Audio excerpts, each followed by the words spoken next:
Guys எல்லாரும் எப்படி இருக்கீங்க? ஸோ இன்றைக்கி நம்ம வந்துட்டு ஆஃப்டர் த ரெயின் எபிசோடு 8 தான் பார்க்க போகிறோம். ஸோ வாங்க எனக்கான எபிசோடுக்குள்ளே போகலாம்.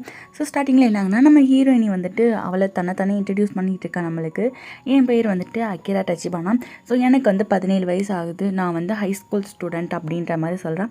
அப்படியே நம்ம ஹீரோ வந்துட்டு ஹீரோயினிக்கு ஹாய் சொல்லிவிட்டு அவன் வந்து நம்மளுக்கு இன்ட்ரடியூஸ் பண்ணுறான். ஸோ என்னோட நேம் வந்துட்டு கென்டோ. எனக்கு 45 வயசு ஆகுது. நான் வந்து ஃபேமிலி ரெஸ்டாரண்ட்டில் மேனேஜராக ஒர்க் பண்ணுறேன். அது மட்டும் இல்லாமல் எனக்கு டிவோர்ஸ் ஆயிடுச்சு.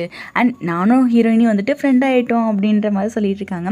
ஸோ அப்போ ஹீரோயினிக்கு வந்துட்டு இந்த டேபிள்ஸுக்கு ஃபுட்டெல்லாம் டெலிவரி பண்ணோம் இல்லையா? ஸோ அதனால் ஃபுட் எடுக்க போகிறான். உடனே ஹீரோ வந்துட்டு இல்லை நான் வந்து பண்ணுறேன், ஏன்னா நம்ம இப்போ வந்து ஃப்ரெண்ட் ஆகிட்டோம்ல அப்படின்ற மாதிரி சொல்கிறான். உடனே பின்னாடி ஆன்ட்டி வந்துட்டு டேய் நீங்கள் மேனேஜராக வேலை பார்க்குறேன், ஸோ நீயும் இந்த மாதிரி வேலைங்கெல்லாம் பார்த்து தான் ஆகணும், இதுக்கு நீங்கள் ஃப்ரெண்டாக இருக்கணும்னாலும் அவசியம் இல்லை அப்படின்ற மாதிரி சொல்கிறாங்க. ஸோ அப்போ உடனே ஆமாம் நான் வந்துட்டு எல்லாருக்கூடே ஃப்ரெண்டு, ஸோ நான் எல்லா வேலையும் பார்ப்பேன் அப்படின்ற மாதிரி சொல்லிட்டு இருக்கான்.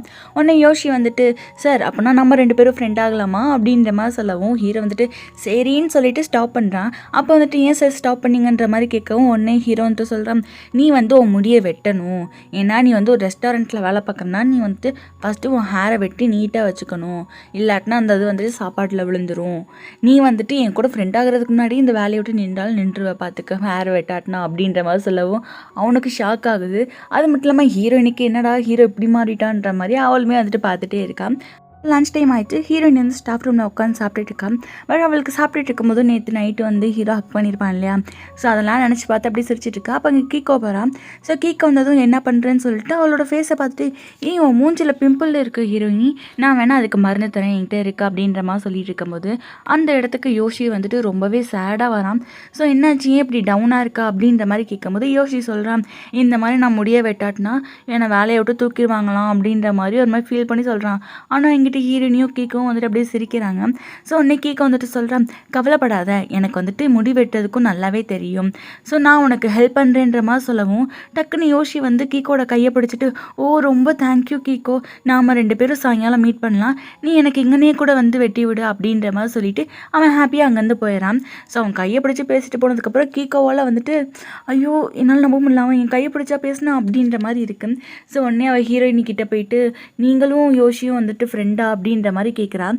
ஸோ உடனே ஹீரோயின் மனசுக்குள்ள இப்போ ஹீரோ ஃப்ரெண்டு தான் நம்மளுக்கு, ஸோ இப்போ ஹீரோவும் யோஷியும் ஒன்று தானா? இல்லை அவங்க 2 பேர் வேறு.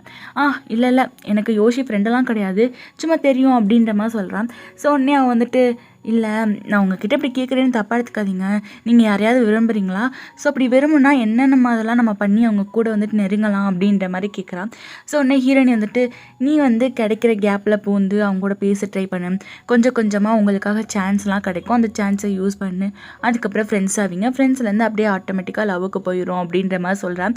ஸோ உடனே கீக்கோ வந்துட்டு இந்த மாதிரி நிறைய பேருக்கு நடந்திருக்குல்ல, ஸோ நம்மளுக்கும் கண்டிப்பாக நடக்கும், அது வரைக்கும் போராடுவோம், சரி நம்ம வந்துட்டு இது யார்கிட்டே சொல்ல வேணாம் அப்படின்னு சொல்லிட்டு 2 பேர் வந்து பிங்கி ப்ராமிஸ் மாதிரிலாம் பண்ணிக்கிறாங்க. ஸோ அதுக்கப்புறம் கீக்க போய் சாப்பிட ஆரம்பிக்கிறா. ஹீரோயினி சாப்பிட்டு முடிச்சதுக்கப்புறம் வெளியே வரா. ஸோ வெளியே வந்து பார்த்தா ஹீரோ வந்து ஏதோ போஸ்டர்லாம் ஒட்டிகிட்டு இருக்கான். ஸோ அவன் வந்து சொல்கிறான், உனக்கு டைம் இருந்துச்சுன்னா நீங்கள் போயிட்டு வா அப்படின்ற மாதிரி சொல்லிட்டு அவன் அடுத்த இடத்துல போஸ்டர் ஒட்ட போயிடறான். ஸோ என்னதுன்னு போயிட்டு ஹீரோயினி பார்த்தா சம்மர் ஃபெஸ்டிவல் அப்படின்னு போட்டிருக்கு. அப்போ ஆன்ட்டி சொல்கிறாங்க, இது வந்துட்டு நம்ம ஸ்டேஷன் இருக்கு இல்லையா, அதுக்கு பக்கத்தில் தான் இந்த ஃபெஸ்டிவலே நடக்கும், ஸோ எப்பயுமே இந்த சார் தான் வந்துட்டு செவுத்து ஃபுல்லாக ஒட்டிட்டு இருப்பார் இந்த ஃபெஸ்டிவல்னு சொல்லிட்டு, ஸோ அதான் உங்ககிட்டேயும் சொல்லிட்டு போகிறாரு அப்படின்ற மாதிரி சொல்லவும் ஹீரோயினி வந்துட்டு அங்கே இருக்கிற குப்பையெல்லாம் எடுத்துகிட்டு வெளியே போட்டு வரலான்னு சொல்லிட்டு வெளியே வரான். பார்த்தா ஒரு மாதிரி பாதி பக்கம் வெயிலும் அடிக்குது, பாதி பக்கம் வந்துட்டு ஒரு மாதிரி மலை மேகமாகவும் இருக்குது. ஸோ இப்போ ஹீரோயின் அதை பார்த்துட்டு சம்மர் முடிய போதா அப்படின்ற மாதிரி பார்த்துட்டு இருக்கான். ஸோ இப்போ வந்துட்டு ஹீரோ பார்த்தோம்னா அவனோட வேலையெல்லாம் முடிச்சுட்டு வந்து சிஸ்டம் ஒர்க் பார்த்துட்டு இருக்கான். ஸோ இப்போ என்ன நினச்சான்னு தெரியல, டைரியில் ஏதோ எழுதிட்டு இருக்கான். ஸோ இப்போ ஹீரோயின் வந்துட்டு சடனாக கூப்பிடவும் அவன் பயந்து போயிடுறான். ஹீரோ வந்துட்டு என்ன வேணும் அப்படின்ற மாதிரி கேட்கவும் ஹீரோயின் வந்துட்டு 2 பேரும் ஃப்ரெண்ட்ஸ் தானே, ஸோ நம்ம 2 பேரும் ஐடியை சேஞ்ச் பண்ணி டெக்ஸ்ட் பண்ணிக்கலாமா அப்படின்ற மாதிரி கேட்டுறான். ஸோ அதுக்கப்புறம் என்னாச்சுன்னு தெரியல, அந்த சீன் கட் ஆகிட்டு இப்போ ஹீரோயின் ஸ்டாஃப் ரூமை விட்டு வெளியே வரா, வீட்டுக்கு கிளம்ப போகிறான். ஸோ வெளியே வந்து பார்க்கும்போது இந்த கீக்கோ பொண்ணு வந்து யோஷிக்கு ஹேர் கட் பண்ணிகிட்டு இருக்கான். ஸோ அவங்க 2 பேரும் ரொம்பவே ஜாலியாக பேசிக்கிட்டு சிரிச்சுக்கிட்டு ரொம்பவே என்ஜாய் பண்ணிகிட்டு இருக்காங்க டைமை. ஸோ ஹீரோயின் அதை பார்த்து லைட்டாக ஸ்மைல் பண்ணிவிட்டு அவன் வந்து அப்படியே நடந்து வந்துட்டு இருக்கா வீட்டுக்கு போகிறதுக்காக. ஸோ ஒரு பிரிட்ஜில் நின்றுக்கிட்டு ரொம்பவே குதிச்சிட்டு இருக்கா. என்னென்னா ஹீரோ வந்து அவனோட ஐடி கொடுத்துட்டான் போல். ஸோ அவன் வந்துட்டு இன்றைக்கி நம்ம ஃப்ரெண்ட்ஸ் ஆகிட்டோம், பட் நாளைக்கு அப்படின்ற மாதிரி சிரிச்சிட்ருக்கான். ஸோ இப்போ அப்படியே நெக்ஸ்ட் டே ஆகுது. ஹரு வந்துட்டு அவளோட ப்ராக்டிக்ஸ்லாம் முடிச்சுட்டு ஃபேஸ் வாஷ் பண்ணிட்டுருக்கா. அப்போ அந்த இடத்துக்கு யமமோட்டோன்னு சொல்லிட்டு ஒரு பையன் வரான். இவன் தான் ஸ்கூல் பாப்புலர் காய். ஸோ அவன் வந்துட்டு இங்கே என்ன பண்ணிகிட்ருக்க, அந்த எக்ஸ்ட்ரா கிளாஸுக்குலாம் நீ போகலையா அப்படின்ற மாதிரி கேட்குறான். எக்ஸ்ட்ரா கிளாஸ் என்னென்னா, இவங்களுக்கு வந்து எந்த சப்ஜெக்ட் வீக்காக இருக்கோ அந்த சப்ஜெக்ட் வந்துட்டு டீச்சர் வந்து எக்ஸ்ட்ரா அவங்க மேலே கேர் எடுத்து சொல்லி கொடுப்பாங்க, கொஞ்சம் கொஞ்சமாக புரிய வைப்பாங்க. ஸோ அந்த மாதிரி கிளாஸ்க்கு நீ போகலையா அப்படின்ற மாதிரி கேட்கவும் ஒன்று இவன் வந்துட்டு, ஓ நீ வந்துட்டு ரிட்டையர் ஆக போகிறேன்னு கேள்விப்பட்டேன் சாக்கர் டீம்லேருந்து, எக்ஸாம்னால தானே அப்படின்ற மாதிரி அவன் வந்து சொல்லிட்டு அங்கேருந்து கிளம்புறான். வந்துட்டு அந்த யமமோட்டோ பையன் சொல்கிறான், நீ இப்போல்லாம் அந்த பொண்ணு கூட ரொம்ப நேரம் ஊர் சுற்றிக்காமே, பார்க்க இப்படி கூட இருப்பாளேன்ற மாதிரி காட்டுறான். ஸோ உடனே ஹரு சொல்கிறான், ஓ ஹீரோயினியை சொல்கிறியா, ஆமாம் அவள் கூட தான் சுற்றுறேன், உனக்கு என்ன அப்படின்ற மாதிரி சொல்லிட்டு இவன் நம்மளை விட மாட்டான்டா, ஓடிட வேண்டியதான்னு சொல்லிட்டு அவன் அங்கேருந்து ஓடுறான். ஆனால் அந்த பையனும் பின்னாடி ஓடி வந்துட்டுருக்கான். அப்போ வந்துட்டு சடனாக அவனுக்கு கால் வலிக்குது. ஸோ அப்படின்ற மாதிரி கத்துறான். இதை பார்த்தோன்னே ஹரு வந்துட்டு என்னாச்சு அப்படின்ற மாதிரி கேட்டுட்டு, ஓ வலிக்குதான் என்ன அப்படின்ற மாதிரி சொல்கிறான். உடனே வந்துட்டு எம்மோட்டோ பையன் சொல்கிறான், இல்லை ரொம்பலாம் இல்லை, பட் லைட்டாக வலிக்குது அப்படின்ற மாதிரி சொல்லவும் அவள் வந்துட்டு சாரி கேட்குறான்.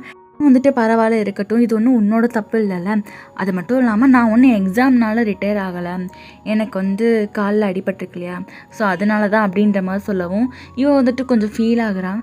கொஞ்சம் நேரம் கழித்து காட்டுறாங்க. அப்பயுமே அவங்க 2 பேரும் பேசிகிட்டு தான் இருக்கிறாங்க. என்னென்னா இப்போ அவங்க 2 பேரும் ஹீரோயினை பற்றி தான் பேசிகிட்டு இருக்காங்க. அவன் வந்துட்டு சொல்கிறான், இன்னைக்கு அடிப்பட்டனால டீம் விட்டு போயிட்டாளா அப்படின்ற மாதிரி கேட்கவும் அவன் வந்துட்டு சொல்கிறான், எங்கள் டீமில் வந்துட்டு ஒருத்தருக்கு அடிபட்டுச்சுன்னா அவங்க ஆட்டோமேட்டிக்காக டீமை விட்டு போயிடணும், ஸோ அதனால தான் போயிட்டான், பட் அவளுக்கு ஓட பிடிச்சிருக்கா பிடிக்கலையா என்னன்னு எனக்கு இப்போ வரைக்கும் தெரியலைன்ற மாதிரி சொல்கிறான்.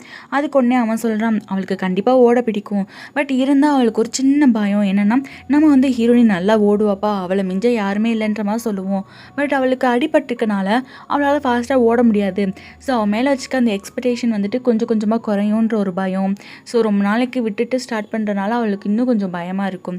ஸோ அவ்வளோதான், இந்த மாதிரி சியர்ஃபுல்லான ஃப்ரெண்டு அவள் கூட இருக்கும்போது அவள் கண்டிப்பாக எல்லாத்தையுமே சாதிக்க முடியும். ஸோ நீ முடிஞ்ச அளவுக்கு உன்னோட சப்போர்ட்டை அப்புறம் உன்னோட ஹெல்ப் அவளுக்கு கொடு. அது மட்டும் இல்லாமல் சாக்கர் டீமோட எக்ஸ் கேப்டனோட ஒப்பீனியன் இதுதான் அப்படின்ற மாதிரி சொல்கிறான். ஸோ உடனே அவள் சிரிச்சுக்கிட்டே தேங்க்யூ அப்படின்ற மாதிரி சொல்லிட்டு இருக்கான். இப்போ ஹீரோயினை பார்த்தோம்னா அவள் வந்து அந்த எக்ஸ்ட்ரா கிளாஸில் உட்காந்துட்டு மாடர்ன் ஜாப்பனீஸ் அப்படின்னு சொல்லிட்டு ஒரு சப்ஜெக்ட் இருக்க போல. ஸோ அதை தான் படிச்சுட்ருக்கா. கிளாஸ் முடிஞ்சு எந்திரிச்சு அவள் வாட்டுக்கு அப்படியே வேலைக்கு கிளம்ப ஸ்டார்ட் பண்ணிட்டான். ஸோ இப்போ வேலையில் பார்த்தோம்னா அவளுக்கான பிரேக்கில் வந்துட்டு அந்த ஒர்க் ஷீட் மாதிரி கொடுத்துருப்பாங்க எக்ஸ்ட்ரா கிளாஸ்க்கு. ஸோ அதில் இருக்கிற கொஸ்டின்லாம் சால்வ் பண்ணணும் அப்படின்னு சொல்லிட்டு யோசிச்சுட்ருக்கா. அப்போ வந்துட்டு அவளுக்கு வந்து அப்படியே கணத்தில் கை வைக்கிறா. ஸோ அந்த பிம்பிள் வந்து தட்டுப்படுது. ஸோ உடனே அதில் வந்து மருந்து வைக்க போகிறதுக்குள்ளே இந்த ஹீரோ பையன் வந்துடும். ஸோ டக்குன்னு கண்ணத்தை மூடிக்கிறான். ஸோ அவன் வந்துட்டு என்னம்மா ஹோம்ஒர்க் பண்ணிட்டுருக்கியா அப்படின்ற மாதிரி கேட்கும். ஆமாம் என்னோட எக்ஸ்ட்ரா கிளாஸ்க்கான ஹோம்ஒர்க் அப்படின்ற மாதிரி சொல்லவும், ஓ என்ன சப்ஜெக்ட் அப்படின்ற மாதிரி கேட்கவும், மாடர்ன் ஜாப்பனீஸ் அப்படின்னு சொல்லிட்டு ஒரு சப்ஜெக்ட் மாதிரி சொல்கிறான். ஸோ அதை கேட்டோன்னே இவன் வந்து அப்படியே ஷாக் ஆகிடுறான். ஐ மீன் ஒரு லெசன் மாதிரி சொல்கிறான். ஸோ அந்த லெசனில் உனக்கு என்ன டவுட்டு, நான் அதை ரீசெண்டாக படிச்சிருக்கேன் அப்படின்ற மாதிரி சொல்கிறான். ஸோ ஹீரோயினுமே அந்த ஒர்க் ஷீட்டை காமிக்கிறான். ஸோ அந்த கொஸ்டினை பார்த்துட்டு, ஓ இதுவா, ஆனால் இதுக்கு நிறைய ஆன்சர்ஸ்லாம் வருமே, எந்த ஆன்சர் கரெக்டுன்னு எப்படி கண்டுபிடிக்கிறது அப்படின்னு சொல்லிட்டு இவன் வந்து அந்த கொஸ்டினுக்குன்னு ஒரு ஸ்டோரி இருக்கும் இல்லையா, அப்போது ஸ்டோரியில் இருந்தாலும் நம்மளுக்கு கொஸ்டின் ஆன்சர்ஸ் எல்லாம் கேட்பாங்க. ஸோ அந்த ஸ்டோரியை வந்து சொல்லிட்டு இருக்கான். சொல்லிகிட்டு இருக்கும்போது அவளுக்கு ஒரு சில டவுட்ஸ் எல்லாம் வருது. ஸோ புக்கில் வந்து செக் பண்ணிகிட்டு இருக்கும்போது அதில் வந்து ஹீரோயினி வந்து ஹீரோ ஃபோட்டோ வரைஞ்சிட்டு அதுக்கப்புறம் அந்த அம்பர்லா கடியில் இவங்களோட நேம் எழுதி வைக்கிறது இந்த மாதிரிலாம் வேலையை பார்த்துருப்பாளையா. அதை பார்த்துட்டு அவன் பயங்கரமாக கத்திடுவான். ஸோ அந்த புக்கை அவட்ட கொடுத்துருவான். ஸோ அவள் அந்த புக்கை எடுத்து மூஞ்சியை மறைச்சிப்பான். ஸோ அவள் ஹீரோ வந்து அவனோட மனசுக்குள்ளேயே இந்த லெசனில் வந்துட்டு அந்த சர்வெண்ட்டுன்னு ஒருத்தன் இருப்பான் போல். ஸோ அவனுக்கு பிம்பிள்ஸ்லாம் இருக்கும். ஸோ அதை வச்சுட்டு சொல்கிறான், அந்த சர்வெண்ட்டுக்கு பிம்பிள் வந்தது காரணம் அவன் எங்கே இருக்கிறான். ஸோ எனக்கு பிம்பிள்ஸ் கூட வராது, ஏன்னா நான் அந்தளவுக்கு ஏஜடான பர்சன். ஸோ என்னால் வந்துட்டு என்னோடய மைண்டை கூட சேஞ்ச் பண்ண முடியாத அளவுக்கு எனக்கு வயசாயிடுச்சு அப்படின்னு சொல்லிட்டு தன்னை இப்படி டவுன் பண்ணி பேசிகிட்டு இருக்கான். ஸோ அப்போ அவனை வந்துட்டு கூப்பிட்றாங்க வேலைக்கு. இங்கே வாடா வேலை வந்துருச்சுன்ற மாதிரி. ஸோ உடனே ஹீரோ வந்து வந்துட்டான் அப்படின்ற மாதிரி எந்திரிச்சு ஓடி போயிடறான். ஸோ இப்போ ஹீரோனி அந்த ஒர்க் ஷீட்டில் இருக்கிற கொஸ்டினுக்கு என்ன ஆன்சர் எழுதலாம்னு யோசிச்சுட்டே இருக்கிறான். ஸோ அப்படியே நெக்ஸ்ட் டே ஸ்கூலில் பார்த்தோம்னா டீச்சர் வந்து அந்த ஒர்க் ஷீட்டை வாங்கி பார்க்குறாரு. ஓ இவ்வளோ இன்ட்ரெஸ்டிங்கான ஆன்சரை நான் பார்த்ததே இல்லை அப்படின்ற மாதிரி சொல்கிறாரு. அதுக்கப்புறம் ஈவினிங் ஆகுது. ஈவினிங் வந்துட்டு இவ எப்பயும் போல் வேலைக்கு போகிறான். ஸோ அங்கே போயிட்டு வந்து பேசிகிட்டு இருக்கும்போது கீக்க சொல்கிறான், உனக்கு பிம்பிள் போயிடுச்சுடி அப்படின்ற மாதிரி சொல்லவும் ஹீரோயினி அப்படியே கன்னத்தில் கை வச்சு பார்த்துட்ருக்கான். அப்போ யோசி அங்கே வந்துட்டு என்னோடய ஹேர் ஸ்டைல் எனக்கு ரொம்ப பிடிச்சிருக்கு அப்படின்ற மாதிரி கீக்கோட்ட சொல்லிவிட்டு அப்புறம் ஹீரோட்ட போய் காமிக்கிறான். ஹீரோ வந்து பூனைக்குட்டிக்கு தடவை கொடுக்குற மாதிரி குட் பாய் அப்படின்ற மாதிரி சொல்லிகிட்டு இருக்கான். ஸோ அப்போ ஹீரோ வந்து கன்னத்தை தொட்டு பார்த்துட்ருக்கான். என்னென்னா அவனுக்கு வந்து பிம்பிள் வந்திருக்கு. ஸோ நம்மளுக்கு தெரியுது அவனுக்கு வந்து ஏஜ் ஆகலைன்னு, பட் அவன் வந்து சொன்னதே சொல்லிட்டு தான் இருக்கிறான். இப்போ நைட் ஆகுது. ஹீரோயினி வந்துட்டு அந்த போஸ்டரை பார்க்குறான், அதாவது அந்த சம்மர் ஃபெஸ்டிவல் போஸ்டர். ஸோ அதை பார்த்துட்டு ஹரு கிட்ட வந்துட்டு கூப்பிடலாமா வேணாமான்னு யோசிச்சுக்கிட்டு ஃபோன் எடுக்கிறான். அப்படியே சீன் கட் ஆகிட்டு அந்த சம்மர் ஃபெஸ்டிவல் அப்போ காட்டுறாங்க.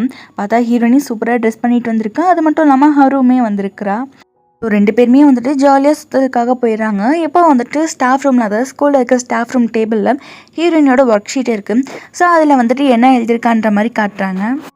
அந்த கதையில் வர சர்வெண்ட் வந்துட்டு அவனோட வேலையில் நேர்மையாகவும் நல்ல பையனாகவும் இருந்தாலும் அவனோட ஃப்யூச்சரில் எந்த ஒரு பாதிப்பும் இல்லாமல் அவன் வந்து நிறைய விஷயங்களை கற்றுக்கிடுவான். ஸோ இதனால் வந்துட்டு எனக்கு இந்த ஸ்டோரியை இன்னும் படிக்கணும்னு ஆசையாக இருக்குன்ற மாதிரி எழுதி வச்சுருக்கான். ஸோ இதில் வந்து ஹீரோயினுக்கு ரொம்பவே இன்ட்ரெஸ்டிங்காக இருக்கிறான். அது மட்டும் இல்லாமல் அவன் வந்து கொஞ்சம் கிளியராக வைக்கிறான்ற மாதிரிலாம் தெரியுது.